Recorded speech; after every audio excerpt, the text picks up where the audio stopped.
I've got thousands of photographs from Hugh, boxes of them, contact sheets, negatives, prints. I've never looked at them. Can't. Won't. They're in storage somewhere, sealed up, hidden away, where they should stay. Because I remember every single one, every frame, every moment, every death I captured through that viewfinder. I was a combat photographer, Marine Corps combat correspondent, arrived in Vietnam, December of 1967, 22 years old, photography school graduate from New York. Thought I'd document history, capture important moments, tell the story of the war through images. I didn't understand what that meant, what I'd see, what I'd photograph, what it would cost. My name is Daniel Foster, Brooklyn, middle-class family. I'd wanted to be a photographer since high school. Art photography, landscapes, portraits, beautiful things, meaningful things. Then I got drafted. The Marines offered a deal. Enlist. Go to combat correspondence school. Use your camera instead of a rifle. Seemed like a good deal. Seemed safe. I'd be documenting, recording, not fighting, not killing, just watching, just photographing. How bad could it be? Turns out watching is worse. Being there, seeing it, recording it, but not being able to stop it, not being able to help, just clicking the shutter, over and over, capturing death, preserving horror, making it permanent. The Tet Offensive started January 30th, 1968.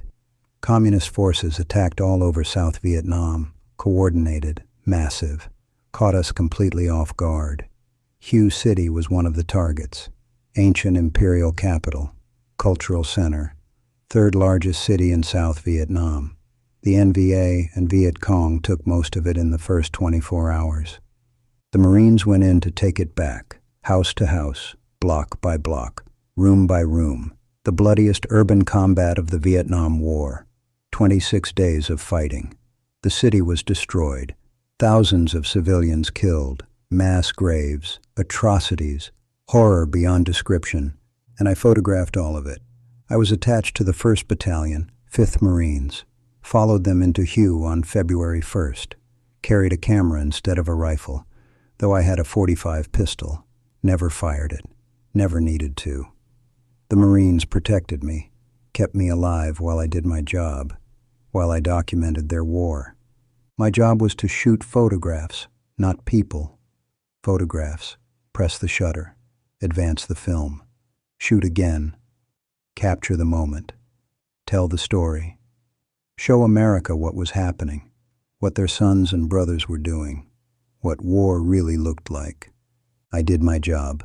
I captured it all, every moment, every death, every horror. I have the proof, the evidence, the images that show what Hue really was. But nobody wanted to see them. Not really. Too much, too real, too honest.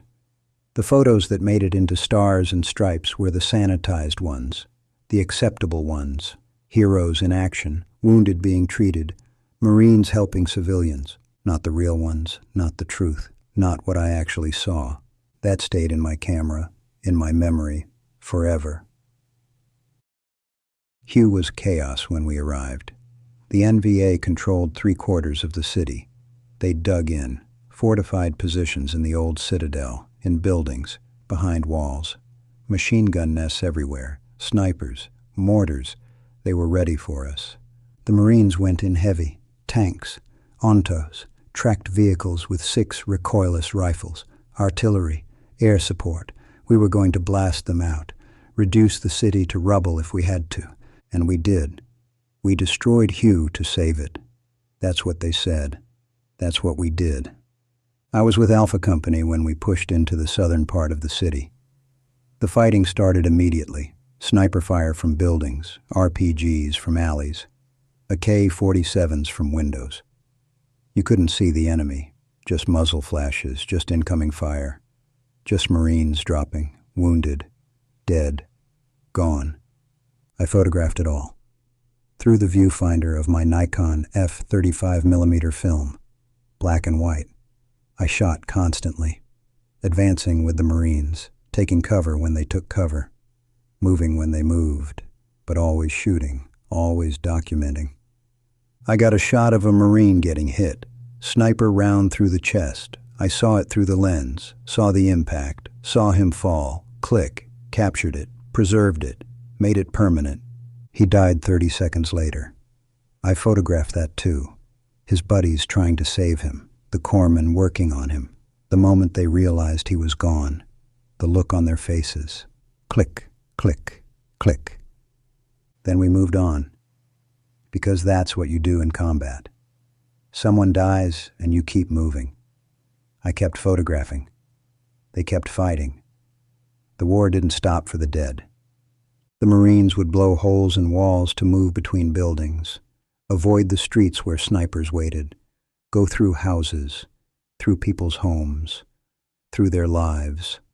I photographed families hiding in corners, children crying, old people praying, civilians trapped in a battle they didn't start, didn't want, couldn't escape. I got a shot of a little girl, maybe 6 years old, sitting in the ruins of what had been her home, blood on her face. Not hers, her mother's.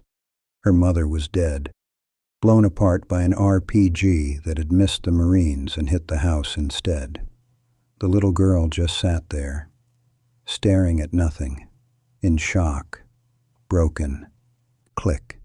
I captured it. One of my most powerful images. Shows the real cost of war, the innocent victims, the collateral damage. I hate that photograph. Hate that I took it. Hate that I walked away and left her there. Hate that my job was to document, not to help, not to save, just to record. A chaplain came later, took care of her, got her to a refugee center. That's what I told myself. That's how I slept. Told myself someone else would help. My job was just to photograph, to witness, to preserve. But I still see her, that little girl, that blank stare, that blood. I see her every time I close my eyes. I have the negative. It's in storage, with all the others, all the faces, all the dead, all the horror. I'll never look at it again, but I'll never forget it either. The fighting in Hue was the worst urban combat I'd ever seen. Worse than anything I'd imagined. The NVA weren't guerrillas. They were professional soldiers, well-trained, disciplined, fanatical. They'd fight to the death, defend every building, every room, every inch. The Marines had to clear them out with grenades and rifles and flamethrowers, room by room, house by house. I followed, photographed, documented. I shot a sequence of photos showing Marines clearing a building, throwing grenades through windows, rushing in, firing. The muzzle flashes in the darkness. The NVA soldiers dying, the Marines checking bodies, moving to the next room, mechanical, efficient, brutal. One Marine looked at me while I was shooting, made eye contact, through my lens. I saw something in his eyes, something dead, something broken. He was 19, maybe 20, but his eyes were ancient, old, used up, hollowed out by what he'd seen, what he'd done. Click. I captured it. That look. That emptiness. That's what war does. That's what combat photographers are supposed to show, the reality, the truth. But the truth is too much. Nobody wants to see it. Not really. They want heroes. They want glory. They want to believe war is something noble, something righteous, something other than young men killing and dying and losing their humanity in the process. The civilian casualties were staggering, thousands dead, some killed in crossfire, some killed by the NVA, some killed by us, by artillery, by airstrikes, by mistakes, by fog of war, by the simple fact that when you're destroying a city to save it, people die. Lots of people. I photographed mass graves. The NVA had executed civilians, South Vietnamese government officials, teachers, police. Anyone they considered enemies, thousands of them, tied up, shot, buried in mass graves around the city. We found them after the battle. I photographed the excavation, bodies pulled from the earth, decomposed, unidentifiable, just corpses, just evidence of atrocity. Click, click, click, document, preserve, bear witness. But I also photographed American atrocities, things I wasn't supposed to see, things the Corps didn't want documented, civilians killed by Marines, some by accident, some not, some out of fear, some out of rage, some out of the simple fact that after weeks of urban combat, you stop seeing people as people. They become threats, targets, things to eliminate. I photographed a Marine shooting a wounded NVA soldier, execution style. The NVA soldier was unarmed, surrendering. The Marine just walked up and shot him in the head. I captured the moment, the execution, the war crime. I never turned in that film, never developed it, never showed anyone. Because what would it accomplish? Court-martial for the Marine? Propaganda victory for the enemy? Proof that we were no better than them? I kept it, still have it, undeveloped, in storage, with all the other images I can't look at, can't share, can't reconcile with the person I thought I was, with the photographer who wanted to capture beauty, meaning, truth. I captured truth in you, all of it, the horror, the atrocities, the death, the waste, the destruction, the end of humanity in combat, the descent into something darker, something that happens when you put men in hell and tell them to fight. I documented it all, and it destroyed me. The battle went on for weeks, 26 days total, the longest sustained combat of the Vietnam War, house to house, block by block. The Marines would take a building, the NVA would counterattack. We'd take it again, over and over, the same streets, the same buildings, the same ground, bought over and over in blood.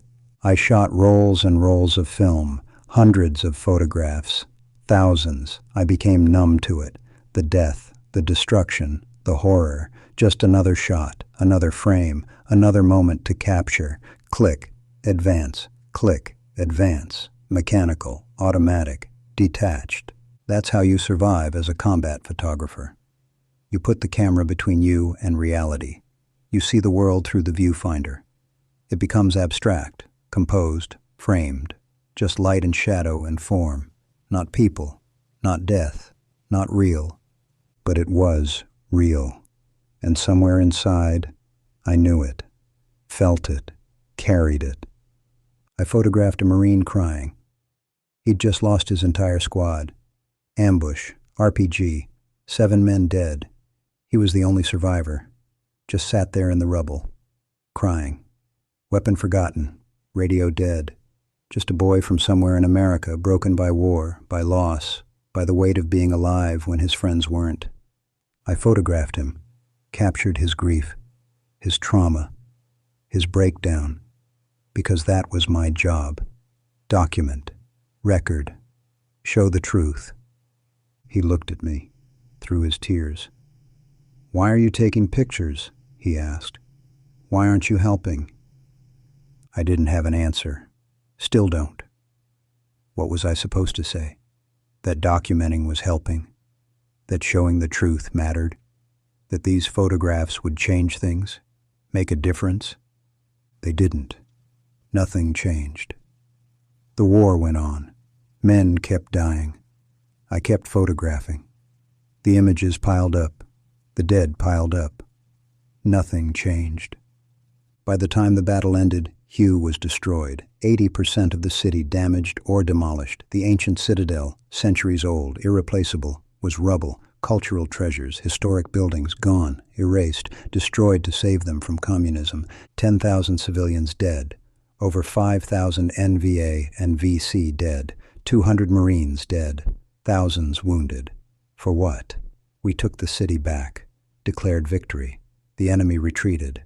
But was it worth it? Was anything worth that cost? I photographed the aftermath, the refugees, The homeless, the orphans, the wounded, the destroyed city. The human cost made visible, made real, made permanent through images. But who wanted to see? Who wanted to know? America was turning against the war. Tet had broken the illusion of progress, of winning. Hugh was proof. Proof that we were destroying Vietnam to save it.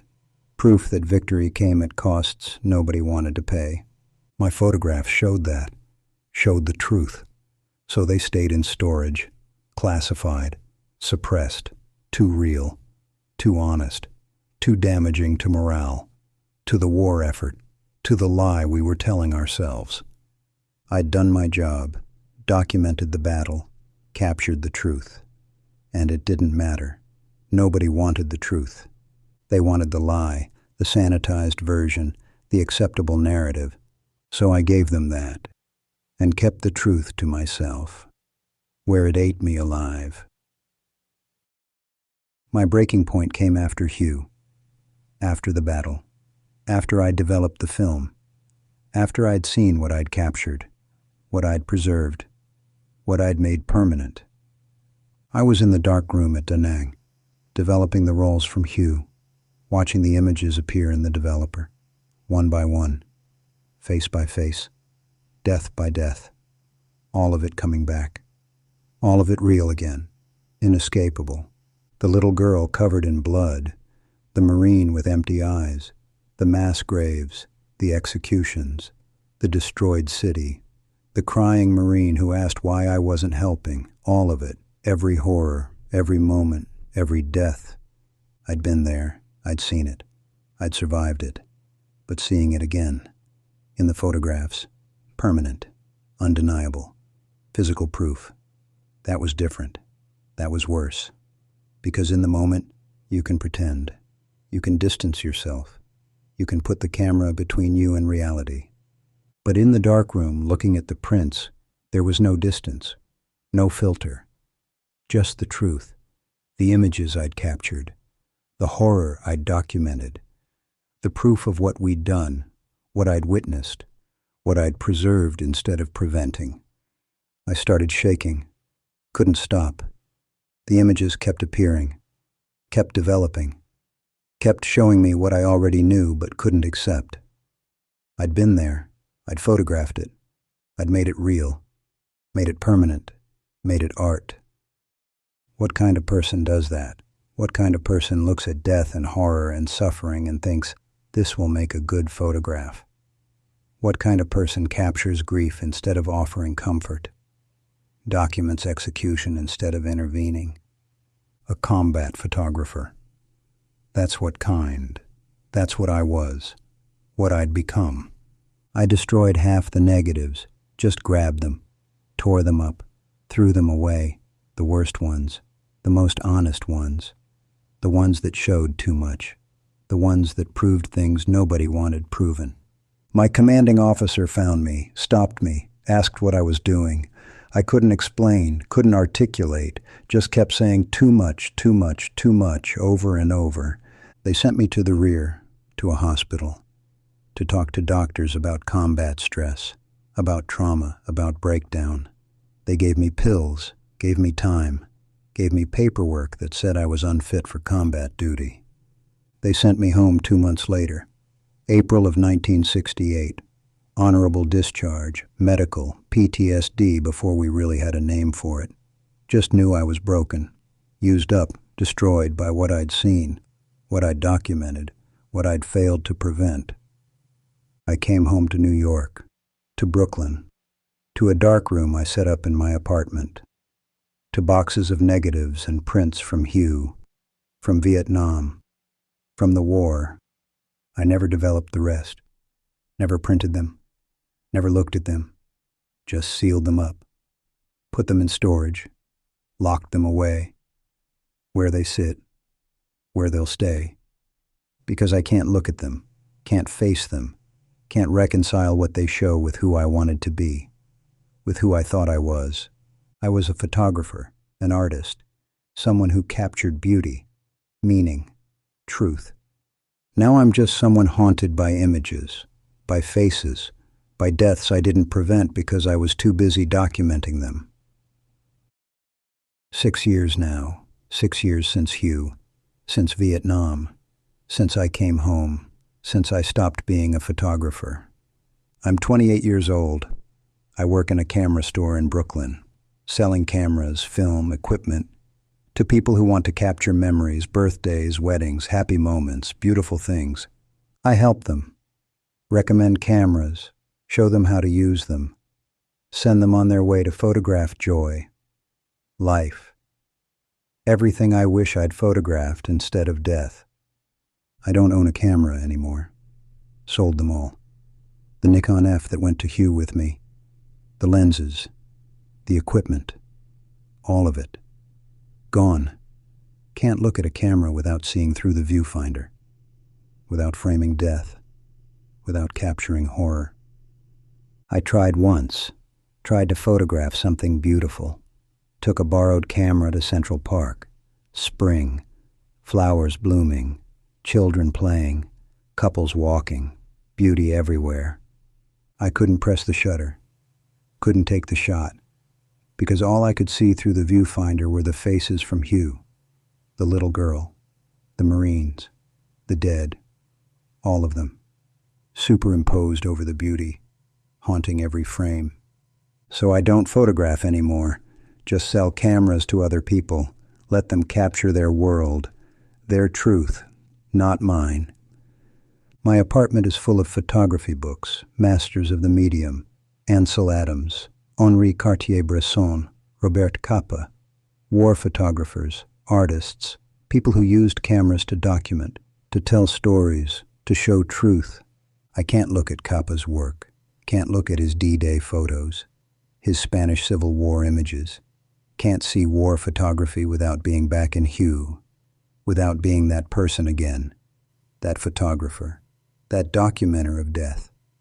Sometimes I think about those boxes in storage, those negatives, those prints, the evidence, the truth, the documentation of what happened in Hugh, what I saw, what we did, what war really is. Part of me thinks they should be seen, shown, published. The truth should be known. People should understand what happens, what war costs, what we do to each other, what we become.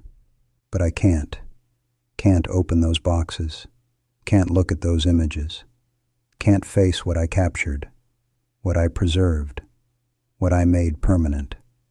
So they sit, in storage, sealed, hidden, like my trauma, like my guilt, like the person I was before I understood what it meant to be a combat photographer, to witness horror, to document death, to survive by seeing the world through a lens instead of as reality.